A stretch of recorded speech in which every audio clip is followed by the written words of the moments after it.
రోహిణి వాళ్ళ ఫ్రెండ్ విద్య వాళ్ళ ఇంటికి వెళ్తుంది. ఇక వాళ్ళిద్దరూ మాట్లాడుకుంటూ ఉంటే ఇంతలో మీనా అక్కడికి కంగారుగా వస్తుంది.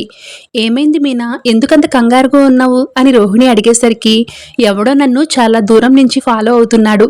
రౌడీలా లేడు, కానీ ఎందుకో భయం వేసింది అని మీనా చెప్పేసరికి, నీకు భయమా? ఇటుకలతో ఎవరినో తరిమి తరిమి కొట్టావు కదా. ఏమో రోహిణి, ప్రాణాల మీదకి వస్తే తెగిస్తాను, కానీ ఒంటరిగా వాడితో గొడవ పడాలంటే భయమేసింది. ఎవరెవరో నా మీద పగ పెంచుకుని చంపాలని చూస్తున్నారు అని మీనా అంటూ ఉంటే, ఆ గుణగాడి గురించి భయపడుతున్నట్టు ఉంది అని రోహిణి మనసులో అనుకుంటూ ఉంటుంది. ఇక దొంగతనం చేసిన బాలు ఫోన్ని మీనా ఎదురుగుండా పెట్టేసి బయటికి వెళ్తుంది విద్య. ఇక కంగారుగా బాలు ఫోన్ తీసి దాచేస్తుంది రోహిణి. భయపడుకులే మీనా, వాడెవడో నేను చూస్తాను ఉండు అని రోహిణి కూడా బయటికి వెళ్తుంది.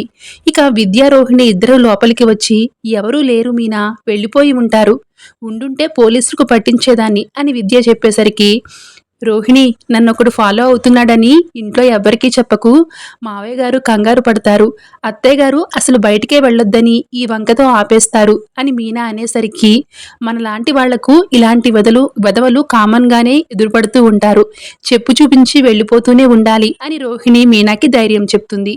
సరే నేను వెళ్తాను విద్య, రోహిణి నువ్వు కూడా వస్తావా అని మీనా అడిగేసరికి, ఎందుకు మీనా, భయంగా ఉందా అని రోహిణి అడుగుతుంది. కాసేపు కంగారు పడ్డాను, ఇప్పుడు ఆ భయం పోయిందిలే అని చెప్పేసి అక్కడి నుంచి వెళ్ళిపోతుంది మీనా.